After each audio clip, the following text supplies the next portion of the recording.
আসসালামু আলাইকুম সবাইকে। আমাকে স্পষ্ট শুনতে পাওয়া যাচ্ছে আশা করি। কিছুক্ষণ আগে ঢাকা মেডিকেল কলেজে একটি অপ্রত্যাশিত ঘটনা হয়েছে।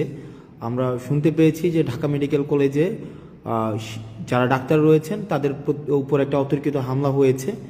আমরা যখনই বিশ্ববিদ্যালয়ের শিক্ষার্থীরা এই খবরটি আমাদের কাছে এসেছে যে বিশ্ববিদ্যালয়ের একটা রোগী যারা ছিল তাদের মধ্য থেকে হয়তো কেউ অপ্রত্যাশিতভাবে মারা গিয়েছে, তখন একটা সংক্ষুব্ধ পক্ষ ডাক্তারদের উপরে অতর্কিত হামলা চালায়। একটা বিষয় আমি স্পষ্ট করতে চাই আপনাদের, আমাদের যে গণ অভ্যুত্থানের যে মূল স্পিরিট ছিল, আমাদের যে গণ অভ্যুত্থানের যে জায়গাটি ছিল, সেই জায়গাটি কিন্তু হচ্ছে ন্যায্যতার ভিত্তিতে সমাজ প্রতিষ্ঠিত হবে, একটি সিস্টেম ডেভেলপ করবে এবং এই সিস্টেমের মধ্য থেকেই হচ্ছে আমাদের সমাজ, রাষ্ট্র তথা আমাদের দেশ পরিচালিত হবে। এখন দেখেন আপনারা, যে আমরা দেখছি যে বিভিন্ন জায়গা থেকে যে এই ধরনের কাজগুলো করা হচ্ছে, যেমন আজকে ডাক্তারদের উপরে হচ্ছে অতর্কিত হামলা করা হলো। একটা রুগী মারা যাচ্ছে, তার পেশাদারি কার্যক্রম ডাক্তার যখন চালাচ্ছে, এখন রুগী যদি মারা যায়, এখন ডাক্তাররা কি আপনি যদি ফোর্স করেন যে আমার রুগীকে বাঁচাই দিতে হবে, এখনই বাঁচাই দিতে হবে, মানে বাঁচাই দিতেই হবে, মানে এটা তো প্রফেশনালিজমের মধ্যে পড়ে না ভাই। মানে এটা কেমনে সম্ভব যে আপনার ডাক্তারদের মতো করে কাজ করতে দেওয়া উচিত। আমি যদি তাকে ফোর্স করি, আমি দেখেছি আমরা বেশ অনেক দিন এই আন্দোলন পরবর্তী সময়ে, দীর্ঘ সময় আমরা হচ্ছে হসপিটালে ভিজিট করেছি। সেখানে দেখেছি যে ডাক্তাররা কি পরিমাণ নিরলসভাবে পেশাদারিত্বের সাথে তারা হচ্ছে কাজ করার চেষ্টা করে। এখন আমি যদি ডাক্তারদেরকে ফোর্স করি যে আমার একটা রুগী এখনই আপনাকে বাঁচাই দিতে হবে, এখনই তাকে সুস্থ করে তুলতে হবে, এখনই আপনাকে তাকে ওষুধটা দিতে হবে, এখনই কাটা ঘা শুকাই দিতে হবে, এটা তো সম্ভব না। মানে এটা তো সিস্টেম না ভাই, এটা তো প্রফেশনাল জায়গার মধ্যে তো এটা যায় না। প্রফেশনালি এটা এভাবে ডিল করে না। প্রফেশনাল জায়গা, ডাক্তারদের বিষয়টা ডাক্তাররা বুঝবে, শিক্ষকদের বিষয়টা শিক্ষকরা বুঝবে, ইঞ্জিনিয়ারের বিষয়টা ইঞ্জিনিয়ার বুঝবে, আমাদের যেই প্রফেশন সেই প্রফেশনের বিষয়টা তারা বুঝবে। এখন আমরা যদি তাদেরকে এভাবে ফোর্স করি, যেমন আজকে ডাক্তারদেরকে যেভাবে পিটানো হইলো, ডাক্তারদের তাদের কাছ থেকে যেভাবে বের করে দেওয়া হইলো, এটা কি একটা ইতিবাচক কোন ইমপ্রেশন ক্রিয়েট করছে আপনি বলেন? আমি যতই এখন বলি এটা ছাত্ররা করে নাই, আমরা করি নাই, এ করে নাই, সে করে নাই, আমরা পিলো পাসিং করলাম, ব্লেম গেম করলাম, এটা এর উপরে দোষ চাপাইলাম, তার উপরে দোষ চাপাইলাম, কিন্তু এটা তো নাগরিকের উপরে দায়টা বর্তায়। মানে এটা কিন্তু আমাদের উপরে দায়টা বর্তায়। দেখেন, আন্দোলনটা আমরা করেছিলাম, গণ অভ্যুত্থানটা আমরা করেছিলাম, সেক্ষেত্রে এই দেশটাকে সঠিকভাবে পরিচালনা করার যেই দায়িত্বটা, সেটাও কিন্তু আমাদের উপরে আছে। এখন আপনারা যদি ডাক্তারদের উপরে এইভাবে আক্রোশমূলকভাবে এভাবে চেপে বসেন, এভাবে ডাক্তাররা কিন্তু তাদের পেশাদারি আচরণ করতে পারবে না। মানে নেভার, কোনোভাবেই সম্ভব না ডাক্তাররা তাদের পেশাদারি আচরণ করতে পারবে। সেই জায়গা থেকে আমি যারা ডাক্তার রয়েছে তাদের কাছে, ঢাকা মেডিকেল সহ অন্যান্য মেডিকেলের যারা ডাক্তার আছে, আমি ব্যক্তিগতভাবে আমি খুবই লজ্জিত। এবং আমি আপনাদের উপরে আজকে যেই হামলাটা হয়েছে, সেটার আমি যারা আইনশৃঙ্খলা রক্ষাকারী বাহিনী রয়েছে, আমি তাদের প্রতি অনুরোধ জানাবো তারা যেন যথাযথ ব্যবস্থা নেয় এবং আমরা আমাদের জায়গা থেকে সেটি নিয়ে কথা বলবো। আমরা নিশ্চিত করতে চাই যে ডাক্তাররা তাদের পেশাদারি জায়গায় তারা নিজেদের মতো করে তাদের যে প্রফেশনালিজম, সেই প্রফেশনালিজমটা প্র্যাকটিস করতে পারবে। হঠাৎ করে এসে আমি ডাক্তারকে সাজেস্ট কেন করব? ফর এক্সাম্পল, আমি পেশেন্ট, আমার ভাই পেশেন্ট, আমার বন্ধু পেশেন্ট, আমি তো তাকে সাজেস্ট করার প্রয়োজন নাই। তাকে তার মতো করে কাজটা করতে দেই। তাকে তার মতো করে কাজটা যদি আমি না করতে দেই, সেটা কিন্তু একটা প্রবলেমেটিক একটা সিচুয়েশন ক্রিয়েট করে ডাক্তারদের জন্য। এটা খুবই প্রবলেম। আমি যদি ডাক্তারকে প্রতিপক্ষ বানাই, শিক্ষককে প্রতিপক্ষ বানাই, ইঞ্জিনিয়ারকে প্রতিপক্ষ বানাই, আমি যদি এভাবে প্রতিপক্ষ শুধু বানাতেই থাকি, দিন শেষে আমি আসলে দেশটা কাদেরকে নিয়ে পরিচালনা করব? আমাদের জন্য দেখেন, এই ব্লেমগুলো কিন্তু আমাদের উপরে আসবে। এখন তৃতীয় পক্ষ, চতুর্থ পক্ষ, পঞ্চম পক্ষ, এই যে পক্ষ আমরা দোষ দিতে পারবো, এই পক্ষের উপরে দোষ দিতে পারবো, ওই পক্ষের উপরে দোষ দিতে পারবো, আমরা এভাবে করতে পারবো। আমরা এভাবে করতে পারবো, কিন্তু আলটিমেটলি কিন্তু এটা সলিউশনে যাবে না। এই কারণে আমরা এই যে ব্লেম গেমিং না করে ডাক্তারদের কাজটা ডাক্তারদেরকে করতে দেই, শিক্ষকদের কাজটা শিক্ষকদের করতে দেই, প্রশাসনের কাজটা প্রশাসনকে করতে দেই, পুলিশের কাজটা পুলিশকে করতে দেই, রাজনীতিবিদদের কাজটা রাজনীতিবিদদের করতে দেই। আমরা সেটিই চেয়েছিলাম, কারণ আমরা দেখেছিলাম যে ফেসিস্ট সরকারের সময় সব কাজ হচ্ছে গণভবন থেকে নির্ধারিত হতো। ফেসিস্ট যে গভর্নমেন্টটা ছিল, এই গভর্নমেন্ট কি করেছিল, এই গভর্নমেন্টের সময় সব সময় গণভবন থেকে হচ্ছে তার কাজগুলো নির্ধারিত হতো। কিন্তু আমরা চেয়েছিলাম এভাবে না হোক, আমরা চেয়েছিলাম কি ডিসেন্ট্রালাইজেশন অফ পাওয়ার।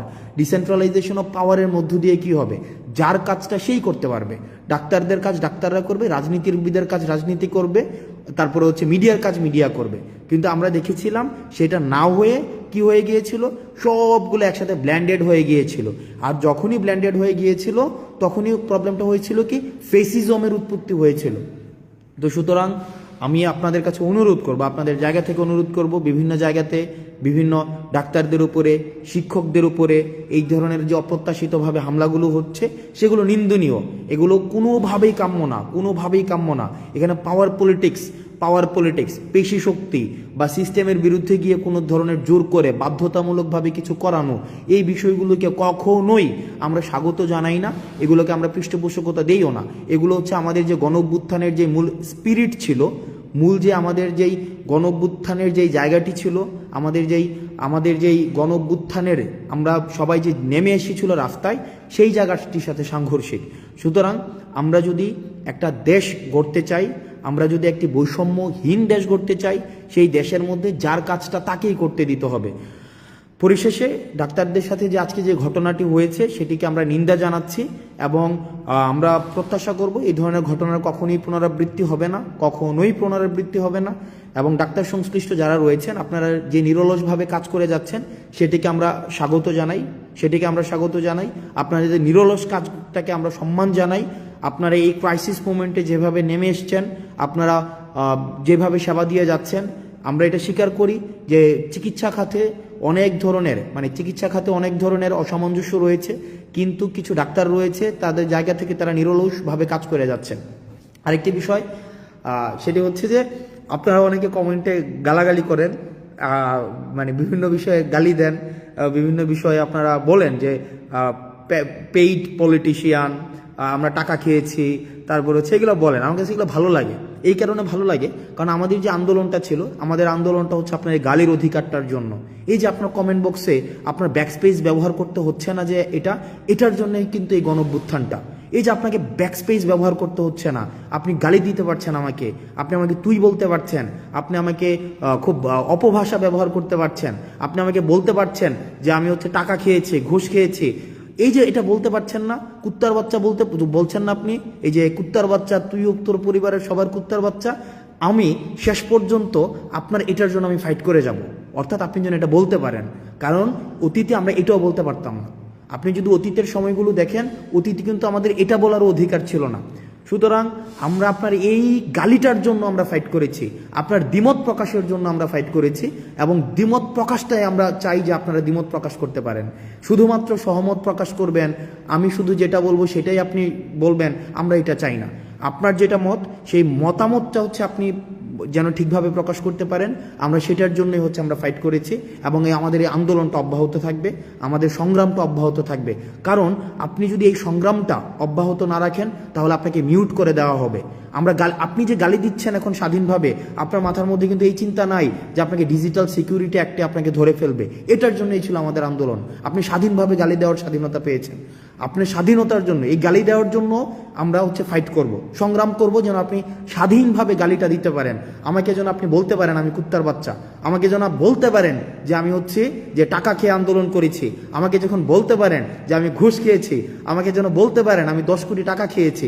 এই যে আপনি 10 কোটি টাকা খেয়েছেন আমাকে বলেন, আপনাকে কিন্তু কেউ এসে বলে না যে আপনাকে বাসা থেকে উঠাই নিয়ে আসবে। এটা কিন্তু আপনার, এই ভয়টা কিন্তু আপনার নাই, বা এই ভয়টা আমাদের নাই।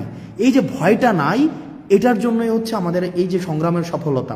আপনি যদি জিজ্ঞেস করেন এই সংগ্রামের সফলতা কি, এই সংগ্রামের সফলতা এইটাই যে আমাদের ব্যাকস্পেস ব্যবহার করতে হচ্ছে না, আমাদেরকে একটা কমেন্ট লেখার পূর্বে আমাদের ভাবতে হচ্ছে না, বা আমাকে কোনো বন্ধু ফোন দিয়ে আমাকে জিজ্ঞেস করে না যে দোস্ত তাড়াতাড়ি কমেন্টটা ডিলিট করে দে বা তাড়াতাড়ি পোস্টটা ডিলিট করে দে।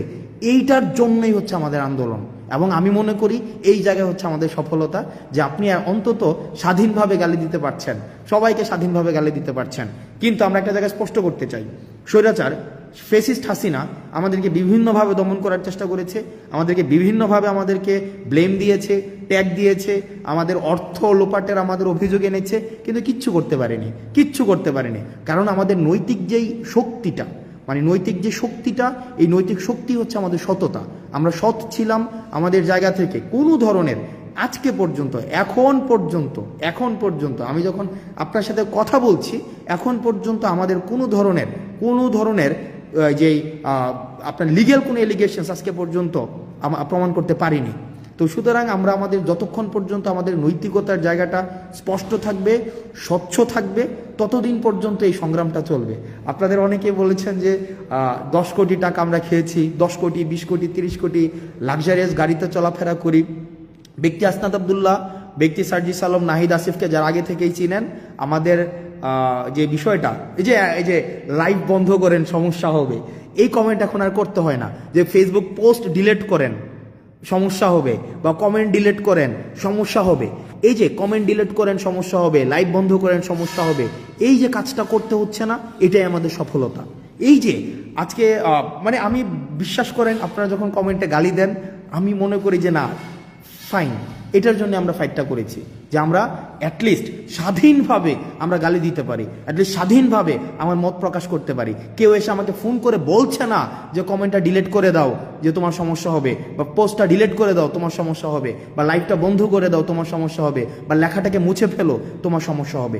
এটার জন্যই মূলত হচ্ছে আমরা আন্দোলনটি করেছিলাম। এখন এই আন্দোলনের, সংগ্রামের এই স্পিরিটটি যদি ধরে রাখতে চাই, তাহলে আপনাদের মাথায় রাখতে হবে, চাঁদাবাজদের বিরুদ্ধে দাঁড়াতে হবে, অন্যায়ের বিরুদ্ধে দাঁড়াতে হবে, যারা পেশাদার তাদের কাজটা তাদেরকে করতে দিতে হবে, যারা লেখক তাদেরকে লিখতে দিতে হবে, যারা মিডিয়া কর্মী তাদেরকে স্বাধীনতা দিতে হবে, যারা চিকিৎসক তাদের চিকিৎসা করার স্বাধীনতা তাদের মতো করে দিতে হবে, যারা ইঞ্জিনিয়ার তাদের কাজটা তাদের মতো করতে দিতে হবে, যারা শিক্ষকদের কাজটা শিক্ষকদের মতো করতে দিতে হবে। সেখানে যদি আমরা হস্তক্ষেপ করি, তাহলেই কিন্তু সেটা স্বাধীনতা পরিপন্থী, তাহলেই কিন্তু এটা সংগ্রাম পরিপন্থী। আমরা ঠিক যে আমরা মত প্রকাশের স্বাধীনতার জন্য আন্দোলন করেছি, দ্বিমত প্রকাশের স্বাধীনতার জন্য আন্দোলন করেছি, আমরা প্রত্যেকটা মানুষের তার কাজ যেটা, সেটা স্বাধীনতার জন্য আন্দোলন করেছি। এই আন্দোলনের স্পিরিটটা যেন নষ্ট করতে না পারে আমাদের বিভিন্ন উপলক্ষ তৈরি করার মধ্য দিয়ে, সেটির জন্য আমাদের সব সময় সচেতন থাকতে হবে, সব সময় সচেতন থাকতে হবে। কারণ মনে রাখতে হবে যে আমাদের যে অর্জনটি হয়েছে, এই অর্জনটি হচ্ছে প্রাথমিক অর্জন। এই অর্জনের ধারাবাহিকতাটি যদি আমরা রক্ষা করতে চাই, এই ধারাবাহিকতা রক্ষা করার জন্য আমাদের লড়াইটি, সেটি হচ্ছে লড়াইটি চলমান, এবং আমাদের লড়াইটিকে অব্যাহত রাখতে হবে। আমরা আমাদের জায়গা থেকে সামাজিকভাবে যেই প্রবলেমগুলা অ্যারাইজ করেছে, আমাদের এখন সোশ্যাল কিছু প্রবলেম অ্যারাইজ করেছে, চাঁদাবাজি বেড়ে গিয়েছে, বিভিন্ন জায়গায় হচ্ছে পদত্যাগ করানো হচ্ছে, বিভিন্ন জায়গায় দেখছি আমরা সিস্টেমের বাইরে গিয়ে বাধ্য করা হচ্ছে বিভিন্ন পদত্যাগ করানোর জন্য। এইসব বিরুদ্ধে আমাদের কথা বলতে হবে, সামাজিকভাবে কথা বলতে হবে।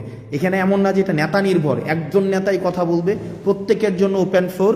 তবে দয়া করে কেউ হচ্ছে কোনো ধরনের বিশেষ সুবিধা আদায় করার জন্য, কোনো ব্যক্তি সুবিধা আদায় করার জন্য নিজের এই পরিচয়টাকে আপনারা হচ্ছে বাজে কাজে ব্যবহার করবেন না। সবাই ভালো থাকবেন, সুস্থ থাকবেন, এবং হচ্ছে এই যে গালি দিচ্ছেন আপনারা বিভিন্ন জায়গায়, এই গালি অব্যাহত থাকুক। কারণ এই গালিটাই নিশ্চিত করে যে আমাদের প্রাথমিক অর্জনটি আমাদের হয়েছে, আন্দোলনের যে প্রাথমিক যে অর্জন সেটি হয়েছে এই গালি নিশ্চিত করে। কারণ আপনি গালি দিতে পারছেন এই আন্দোলনের কারণে, দ্বিমত প্রকাশ করতে পারছেন আন্দোলনের কারণে। আজকে আপনি ব্যাকস্পেস ব্যবহার করতে হচ্ছে না আন্দোলনের কারণে, কমেন্ট ডিলিট করতে হচ্ছে না আন্দোলনের কারণে, আপনি যা ইচ্ছা তা পোস্ট করতে পারছেন আন্দোলনের কারণে, আপনি লিখতে পারছেন আন্দোলনের কারণে, আপনি বলতে পারছেন আন্দোলনের কারণে, আপনি প্রশ্ন করতে পারছেন আন্দোলনের কারণে, আমাদেরকে জবাবদিহিতার মধ্যে রাখতে পারছেন তাও আন্দোলনের কারণে। সুতরাং আন্দোলনটি আমি যতই বলি না কেন, বিভিন্নভাবে বিতর্কিত করার চেষ্টা করা হোক না কেন, আমাদের প্রাথমিক সফল আমরা হয়েছি, তবে সেটির ধারাবাহিকতা অব্যাহত রাখতে হবে। সালামু আলাইকুম।